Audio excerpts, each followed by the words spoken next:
The Drum Corps History Podcast, Episode 7.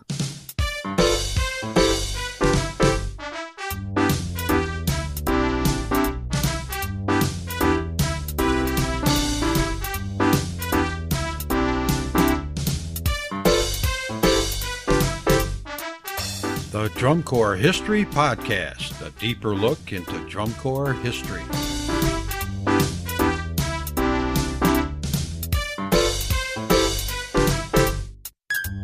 Today's episode, the Geneva Appleknockers.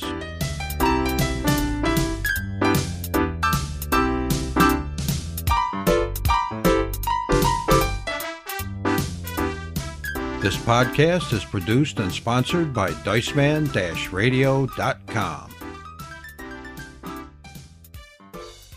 Welcome back to the Drum Corps History Podcast. My name is Ron Allard from Diceman Radio. Today we're going to discuss the history of the Geneva Appleknockers. The following information comes from A History of Drum and Bugle Corps, Volume 2, published by Steve Vickers of Drum Corps World. This article was written by Jeffrey C. Whiting. They were a small market drum corps with big ideas. A leading innovator in the 1950s and early 1960s, the corps was born as Winnick Post American Legion Drum Corps in 1929. In the post-World War I era, drum corps were springing up across the country as veterans organizations sought a means to make stirring patriotic displays and maintain common bonds among their members. The formation of the Winnick Post by Jack Gleason and T.J. Comiskey that year was to mark the beginning of 52 years of continuous competitive drum corps in the Seneca Valley of New York State. Winnick Post quickly rose to statewide prominence, capturing the New York State American Legion title in 1934. From 1941 on, they were nationally prominent, making the finals of every American Legion championship they entered until their demise in 1964. By the early 1960s, they were one of the nation's oldest drum and bugle corps in continuous active existence.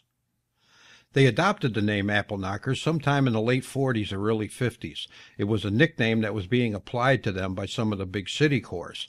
Lore has it that when a corps member tried to discuss judging methods, one of the judges spoke up, "Go on, you Appleknockers, you don't know that." It happened that this evocative name reflected the rural fruit-growing Finger Lake region of New York State where Geneva is located, and the fact that the drum corps traveled or knocked around the countryside. Hence, what was meant to be disparaging was adopted as uniquely appropriate. The corps was fortunate to have very able musical direction over the years. During the 1940s, John Kenyon, an Eastman School of Music graduate who was a local band teacher, did their arrangements. He started the tradition at Geneva of playing popular music rather than strictly marches that were the standard fare for drum corps of the day. Kenyon had inherited a small school band program with unusual and incomplete instrumentation that required him to write custom arrangements for them to be able to perform. Thus he was well prepared to handle the idiosyncrasies of drum corps instrumentation. He later went on to become a prolific composer-arranger of beginning band music, and for many years was recognized as a national leader in this area. The Appleknockers were one of the great crowd pleasers of the era, noted for Comiskey's big wheel drill maneuver first used in the 1940s. This was a full core 360-degree wheel pivoting on the drum major, with horn players executing the grand maneuver to the accompaniment of a drum solo. The formation was entered out of a center pivot from a parade formation moving into a company front, with half the line facing forward and half facing backward, eyes left as the front rotated in this daring big picture to the awe of the crowd. The front then broke, reforming the initial parade formation.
Jack Bullock, who later became a noted composer-arranger of band music, came into the Corps as a soprano bugler in 1948 while a student at nearby Ithaca College School of Music. He cites John Kenyon as being one of his mentors. In the mid-1950s, he took charge as instructor-arranger and also played an occasional solo ensemble, such as in Bugler's Holiday. Under Bullock, the Appleknockers' tradition for playing popular music and jazz broadened. In Bullock's words, "I was experimenting with different ways to present the music and wrote an arrangement which included a modulation to another key. We were the first competing corps to do this, and it was a real feat, for the bugles only had one valve and generally played in only two keys." Although John Kenyon wrote in a jazz style for the Corps, which featured Frankie Farr, soprano bugler, reported to have played drum corps' first improvised field show solos, in the late 1940s, I took the Corps further and presented jazz sounds throughout most of the pieces we played by using jazz harmonies and rhythms. Frankie Farr was a natural trumpeter who had an unusual knack for improvisation, the kind of improvisation not heard in the 30s and 40s. During the 1950s, the Corps adopted a unique look as they transitioned from Winnick Post to the Geneva Appleknockers, wearing green felt French Foreign Legion capes with a flowing satin neck drape lined in brilliant yellow. They used this unusual headgear to advantage in the off-the-line maneuver. They donned the caps, held waist-high upside down with the drape tucked inside, with a rapid downward, then upward flick rippling down the line. This popped the drape out in a yellow blaze with a lightning bolt. Also with visual note, says Bullock, Hardy Carrasas, drill instructor for the Senior Corps from the 50s to 1964, and later drill instructor for the Junior Corps, was one of the great innovators of drum corps drill. His body movements and reactions drill-wise complemented the jazz-style music that the drums and bugles were performing. He was always trying something new that he dreamed up, and 99% of the time it was used and became the standard for other drum corps that adopted his ideas.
In 1950, Ken Peterson joined the legendary Appleknockers lead soprano line. For the next 14 years, he made his name as a premier soloist in drum corps, belting out swinging solos from the field and all the way to Carnegie Hall during one of the Corps' famous winter concerts.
In 1958, resplendent in brand new all-white, green, and red trimmed cadet-style uniforms, the Corps placed second in the preliminaries of the American Legion Nationals in Chicago.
Also in 1958, the Corps introduced a contrabass bugle and big band-style indoor concerts. Says Bullock, during a meeting of the New York Canadian Drum Corps Association being held in Geneva during January of 1958, the Corps presented a concert for the participants of the association in the Geneva High School auditorium as part of the program for the weekend gathering. We played a sit-down concert with music stands and chairs instead of standing at attention while playing as most corps did at standstill concerts. The music was the previous year's show plus music I wrote to feature some of the guys. We added a performer on a drum set and a string bass and played like a big band of the 1940s war years. Later, we added little comedy skits and featured the performers on instruments not associated with drum corps such as marimbas. It was a big hit, and we were asked to present the same concert a month later in the same auditorium for people of the Geneva area, and so the winter concerts were born. Kenny Peterson, still active in drum corps 50 years later with Mighty St. Joe's alumni, became a showpiece performer and was featured with many of these selections.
Still quoting Jack Bullock, Hardy Carrasas, an excellent bugler, was featured performing duets with Kenny, and at times I would lay the baton down, pick up a bugle, and the three of us would play a trio.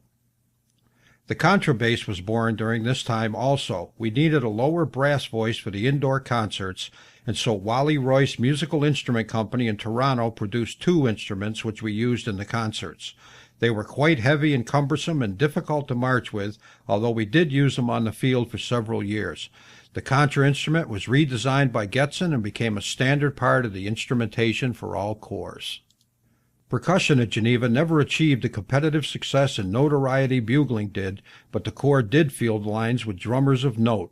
John S. Pratt, a member of the World Drum Corps and Percussive Arts Society's Halls of Fame, cites the Winnick line of 1947 as being an inspiration to him. Norm Perth and Vern Alling and other fine drummers that played with them in the snare line of 1947 provided me with the first great motivation of my young drumming career, he said. Pratt competed with the Corps in the 1949 season and speaks glowingly of the rudimental standard of the era set by the New York Skyliners. Quote, the Skyliners' use of 5, 9, 13, and 17-stroke open rolls allowed them more latitude for execution cleanliness than the then-standard 128 to 132 drum tempos for contests than Geneva's use of more closed rolls like the 7, he said. In the 1950s, the Appleknockers were to depart further from this rudimental standard with the use of more rhythmic, set-inspired parts to accompany the bugle book. Ironically, this style is more reminiscent of modern drum corps percussion parts, but it did not find favor with the judges of the day, which valued more purely rudimental styles. Innovations in percussion included drumming huddles, in which a single snare would play trap-style riffs on the drums around him. They used a cowbell mounted on the side of one of the snare drums for a Latin arrangement in defiance of the rules. Alas, the price of innovations was a penalty. Another percussion innovation was the introduction of spinning cymbals. One of their cymbal players with a mechanical bent devised a universal joint for the handle that, with a practiced wrist oscillation, produced an eye-catching effect under the lights. This was in keeping with the flash and showmanship of the Corps and quite rapidly became the rage with drum corps of the era. In the early 1960s, Nick D'Angelo, a music professor at Geneva's Hobart and William Smith colleges, took over direction of the horn line. In 1964, he led the Corps in a memorable concert at Carnegie Hall, and the Drum Corps News sponsored an evening with the Corps.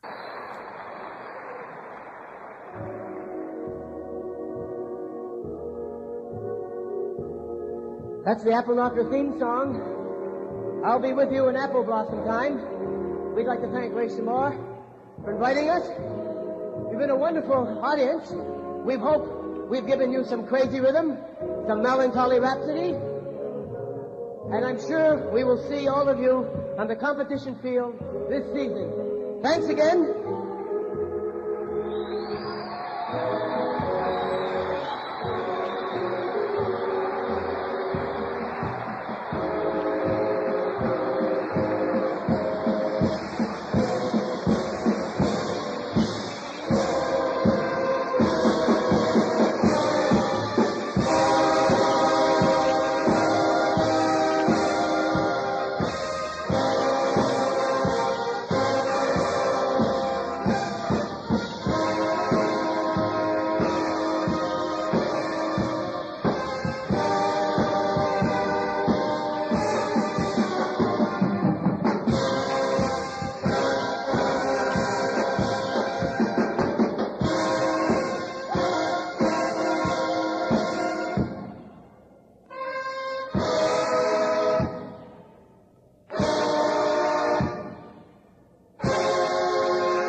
Good night.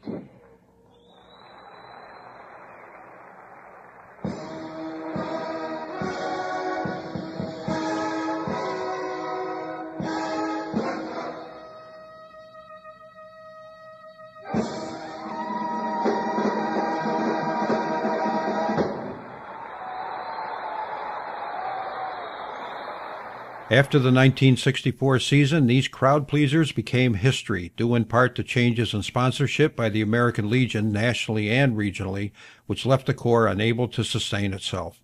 Corps were becoming larger and entering a new era of independence from Legion roots, and Geneva could not support a larger corps.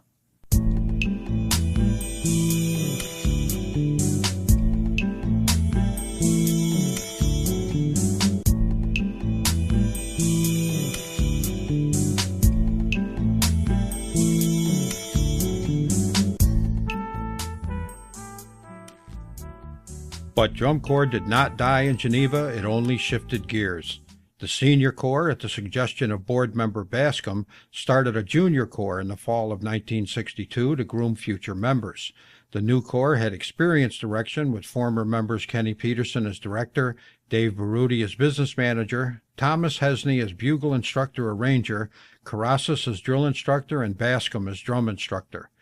When the Senior Corps folded, all the equipment was left to the Junior Corps that had been practicing at Winnick Post high above Seneca Lake. By 1965, they were ready to enter field competition after having cut their teeth for 2 years as a parade corps.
For the next 10 seasons, they fielded competitive units that at their best were ranked second in the state. They also sponsored one of the finest junior shows in upstate called Drums Along the Seneca. The Corps competed in the New York Canadian Circuit and in the Associated Junior Corps Circuit. The latter was co-founded in 1967 by Appleknocker business manager and former Senior Corps bugler Baruti. It showcased the Corps in competition against upstate New York and Canada's finest. The competitive success pinnacle was achieving U.S. Open finalist status in 1971.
In 1973, Bullock returned to the Appleknockers as music arranger for the Junior Corps, renewing a relationship that began 25 years earlier.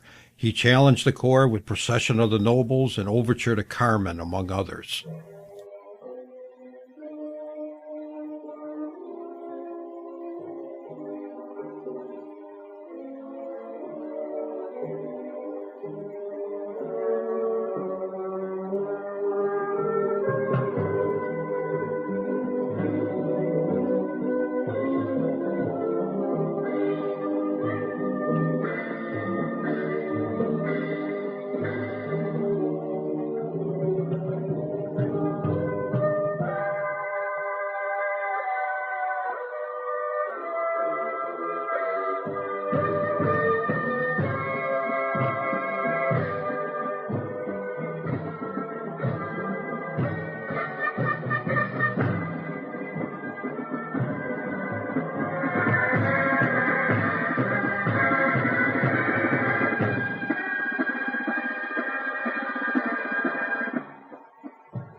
On the demise of the Junior Corps after the 1974 season, some members and instructors found success with the nearby Auburn Purple Lancers and Watkins Glen Squires. The epicenter of Junior Corps in the Seneca Valley moved 40 miles south as the Squires continued the small market successes of the area in DCI from the mid-70s to early 80s. The Appleknockers Cadet Corps, founded in 1967, continued until 1979, bringing to a close a proud tradition of 50 years of continuous drum corps in Geneva, New York. That concludes this episode on the history of the Geneva Appleknockers. Join us next time as we take a deeper look into drum corps history. This podcast is produced and sponsored by Diceman-Radio.com.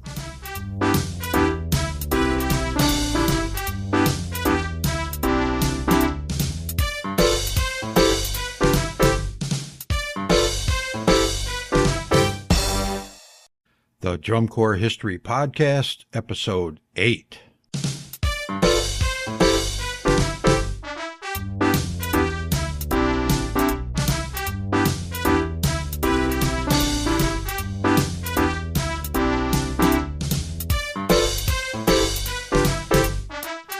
The Drum Corps History Podcast, a deeper look into drum corps history.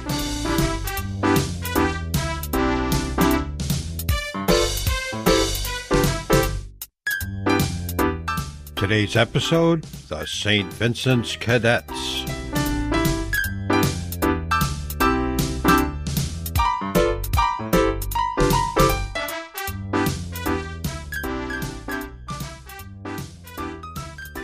Welcome back to the Drum Corps History Podcast. My name is Ron Allard from Diceman Radio. Today we're going to discuss the St. Vincent's Cadets, arguably one of the best drum corps of all time. The following comes from A History of Drum and Bugle Corps, Volume 2, published by Steve Vickers of Drum Corps World. This article was written by Reverend Gerald A. Marchand. How can I repay the Lord for all his goodness to me? Psalms 116:12. With this prayer as his lifetime God, in June of 1938, the newly ordained Father Edward F. Wotika of Polish heritage knocked on the door of the Irish parish of St. Vincent de Paul in the oil city of Bayonne, New Jersey, to introduce himself to the pastor, Father Joseph F. Dolan, as his new assistant. Little did either of them realize how we would forever change the city, the parish, and the world of Drum and Bugle Corps. His assignment as the moderator of the Boy Scout Troop 25 would be the launching pad for Vinnie's when committeeman Henry J. Veronal suggested they start a Boy Scout drum corps. In 1941, with the expenditure of $35 for second-hand drums and bugles and a cymbal and a half, they proudly marched in the annual Memorial Day Parade playing their one and only song, John Sousa's The Thunderer. During World War II, it became common for communities to raise a large banner above their main street with stars representing the number of boys from the community who were serving in the armed forces. At each flag raising, community leaders would give motivational speeches and prayers and song. Martial musical groups were the cream on the cake, and St. Vincent's Cadets were always happy to oblige. The usual pay was $50, and it was one of the few ways available for raising money to cover expenses for the Corps. The Corps accepted every opportunity, and in recognition of its record appearances in 1942 at these flag raisings and other patriotic functions, the St. Vincent Cadets received the First Place Award for New York and New Jersey, sanctioned by the VFW, the American Legion, and the Chamber of Commerce for appearing at 52 events. Though in 1944, 1945, and 1946 they won the New Jersey VFW State Championship, their first taste of national success was realized in Harvard Stadium at the 1946 VFW Convention in Boston. The summer of 1946 was the year Sergeant Michael H. Patrone, well known to many as Mickey Patrone, assumed the drill instructor position. Mickey Patrone was an Army sergeant in World War II, serving with a tank division in the European theater. After the war, Patrone, a bugler, got involved with the St. Vincent's Cadets at the behest of the Corps' founder, Monsignor Wotika. Patrone, completing his military service in March of 1946, was recruited as a drill instructor for the Corps, which had recently retained its state championship by capturing first place at the VFW State Convention. His marching and maneuvering innovations, Jim Donnelly's music, Vinnie Serbone's percussion, and ultimately the tenacity of the Corps earned the organization its first VFW championship in September of 1946. In 5 years of operations, the Corps had won 15 trophies, including 3 New Jersey State Championships and the coveted VFW national title. The success of the early days was accomplished by playing mostly marches, including Conquest, El Capitan, Columbia, the Gem of the Ocean, Triumphal March from Aida, Under the Double Eagle, Washington Post, and Colonel Bogey.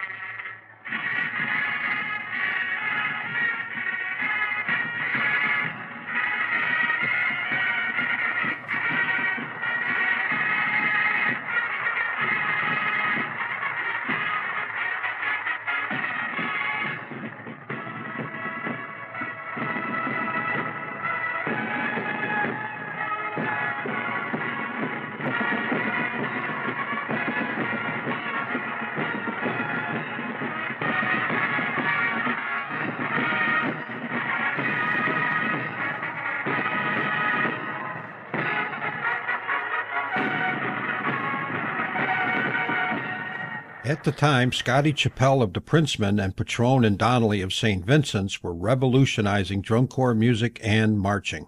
Chappell adopted the horn's rotary valve to the bugle's tuning slide and thereby made it easier to play chromatic pitches, and Donnelly developed the French horn bugle. Added to the soprano, baritone, and eventually the bass baritone bugle, it made it possible for him to allow St. Vincent's Cadets to introduce both the French horn and show music to the drum corps world. In the competitive world from 1944 to 1959, St. Vincent's won 44 titles, including 11 VFW and American Legion national titles and 18 state titles, culminating in 1951 and 1952 when they won the round robin twice. That is, the VFW and American Legion national and state championships. They were the only corps ever to do so.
Dan Feldstein expressed their accomplishments well in a Drum Corps news article from October 20th, 1971, 10 years after the Corps' demise. He wrote, "The St. Vincent's Cadets must be considered the corps that, more than any other, was responsible for the modernization, the revolution of Drum Corps that took place right after World War II in style and perfection. They moved and stayed way out in front of their contemporaries, playing the lead role to set performance standards and establish principles of showmanship. Perhaps no other corps in history ever so completely dominated Drum Corps as did St. Vinny's. More than anyone else, they are legendary."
From 1950 through 1954, St. Vinny's lost only 2 contests, of which one was questionable. They went 3 years in a row without a single loss. From 1946 through 1956, they won 9 VFW national titles, and 1 year they didn't go. From 1944 on, St. Vincent's Cadets won 15 out of possible 15 VFW state titles.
St. Vincent's marching, musical style, and repertoire using instruments of the 40s and 50s was closer to today's look and sound than any other corps of that period and most of the corps of the 60s as well. The St. Vincent Cadets are remembered to this day for their championship girl color guards and succession of title-winning drum majors such as Marie Dugan, Betty Russell, and Adina McGreedy, all of whom developed new field leadership techniques that are widely emulated today. St. Vinny's was the first corps to sponsor huge extravaganzas such as the Dream Contest.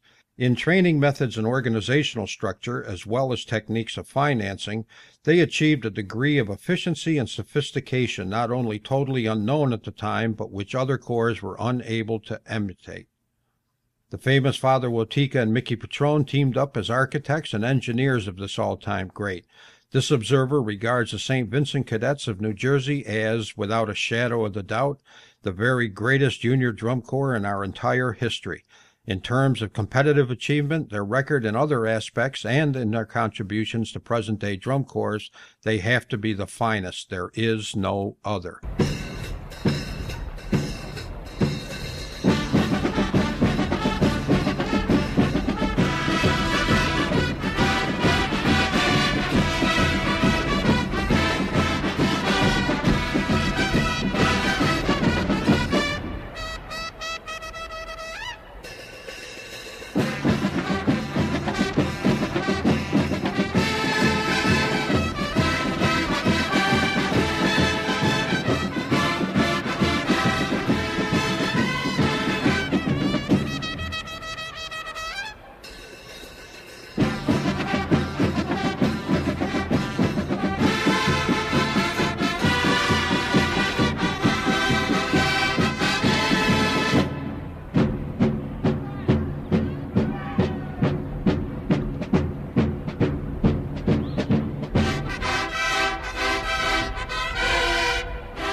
At one time, St. Vincent's fielded 3 distinct corps at the same time, an all-girl corps, a junior corps, and a big green band. In fact, the junior corps had its own identity and following and was a pretty good competitor. This went on for a few years until, in order to survive, a merger of the 2 boy corps into one big corps was necessary, and from then on the junior corps was a feeder for the big corps. Eventually, by demand of the young parents prodded by their offspring, a youngster corps known as the Diaper Brigade was also formed. The scene of babies just out of diapers with drums and bugles marching throughout the neighborhood in imitation of their older brothers and sisters was a sight to behold. They, too, were now part of the social scene. For their older brothers and sisters, the military ball was the social event of the season, as it was for all Drum and Bugle Corps members of the day. The first annual military ball sponsored by St. Vincent's was on February 12, 1944, and 127 Drum and Bugle Corps from New Jersey, New York, and other neighboring states were invited. The boys, decked out in their dress uniforms, and the girls in their formal gowns, created an imposing picture as they graced the dance floor at the very first of many such events. Every year thereafter, they looked forward in eager anticipation as they spent whatever free time they could muster after rehearsals to decorate the hall. To be invited by a cadet to the ball was every girl's dream. This social extension of the Corps activity was one of the many indicators that fame and championships were only the byproducts of Wotika's endeavors. While receiving an award from the New Jersey Junior Chamber of Commerce, he expressed it this way when he said, "He found the Corps an ideal leisure time project for young men and women, one which gave pleasure to the participant while helping to build character and desire for mutual benefit. This discipline and training builds sound members of our community."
Nor was Wotika only interested in his own young people. The famous Blessed Sacrament Golden Knights of Newark got their start with the loan of instruments to Father Robert F. Garner, and in 1947 the famous St. Joseph's Cadets of Newark was the beneficiary of his generosity when Father Thomas J. Finnegan received the drums and bugles necessary to get started. This same interest and concern for all young people was in his mind when he conceived the idea of the Dream Contest. As Patrone explains it, the VFW Convention, Harvard Stadium, 1946, created a real opening for the drum corps world in both junior and senior class. With true American spirit, the American Legion innovated a similar program. As with sports, so with the drum corps, separate rules and regulations were set up, one set American Legion and one set VFW. In typical American style, this raised the question as who is the best. This is where the dream came into reality. Father Wotika approached me as director of his St. Vincent's with a question. How can we get the VFW and Legion Drum Corps juniors and seniors together and have a World Series of Drum Corps Championships? How can we have a playoff for the best? It's a dream, but we can make a dream come true. This is the way we became the Dream Originators, a man of the cloth and a man of music and marching, and in 1949 the famous Dream Contest was instituted. Attendance at the Dream Contest, first in Roosevelt Stadium, Jersey City, and finally in Giant Stadium at the Meadowlands during the 34 years of its existence, rose from 12,000 fans in 1949 to more than 20,000. During those years, 17 senior corps and 34 junior corps thrilled the fans as the best of the best competed for the title of titles, Dream Contest champions.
Wotika received commendation over the years from all corners of the community, culminating in his, Patron's, and Donnelly's introduction into the World Drum Corps Hall of Fame in 1977. In 1997, Wotika and Patron were also inducted as honorary members of the Massachusetts Hall of Fame, and in 1998, when New Jersey Hall of Fame was instituted, they became its first members.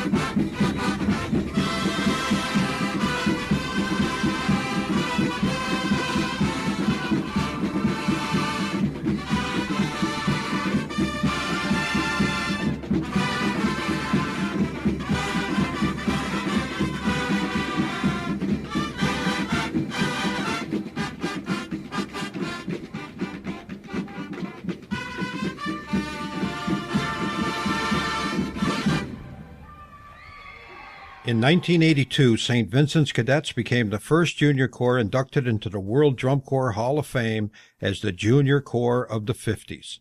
Later, individual members were also honored. Danny Raymond was inducted into the World Drum Corps Hall of Fame in 1990 and New Jersey Hall of Fame in 2000. The Reverend William Smalley, 1999, Bob O'Connor, 2001, and Ed Brzezicki, 2002, were also inducted into the New Jersey Hall of Fame. Yet, as wonderful as these achievements are, the accomplishment that is most treasured by Wotika, which will continue to bring honor and glory forever, is the lives that have been so deeply affected by his use of drum corps as a tool to obtain the aim of his priesthood, to enrich the lives of young people by giving back in thanksgiving for all that God has given him.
More than 60 years after its inception, an active mail list of 300 still exists, with more than 100 receiving a quarterly newsletter since 1997, when All for One, One for All, the Corps history book, was written. Reunions have been held regularly since 1969, and the successful lives of the Corps' alumni give ample testimony to the effectiveness of a drum corps in building happy and productive lives. When Wotika wrote the finale of St. Vincent's Cadets for the Drum Corps magazine Off the Line in March of 1962, in which he announced the demise of the Corps, he mentioned with understandable pride the, quote, dozen priests, the number of doctors, dentists, lawyers, engineers, teachers, and nurses, all alumni of St. Vincent's Cadets, unquote. One of the original members, George McCusker, in response to a request for comment on what the Corps meant to him for the history book, wrote, quote, we are proud of the diverse vocations of Corps members. Priests, nuns, authors, lawyers, counselors are all held in high esteem. But the one lifetime endeavor that I sense doesn't get the credit it deserves is marriage. The chief, Wotika, has to be given credit for bringing so many boys and girls together. What better training for the acres of responsibility in raising children and sacrificing for them and each other than the 95% hard work of the Corps training and 5% applause.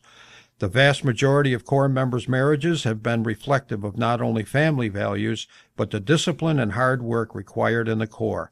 Marriage is just like being a Corps member, 95% hard work and 5% applause. So here's to those who have joined together in marriage, a moment of applause for the 95% hard work, unquote.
Father Leo Farley, also a charter member of the Corps, in his dedication for the Cadets History book, wrote, quote, "What this alumni has achieved makes for impressive reading, but who they have become as human beings remains the crowning achievement of Wauteeka's priesthood," unquote.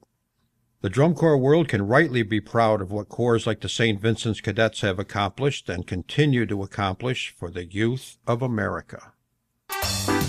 That concludes today's episode on the history of the St. Vincent's Cadets. Please join us again next time as we take a deeper look into Drum Corps history. This episode is produced and sponsored by DiceMan-Radio.com.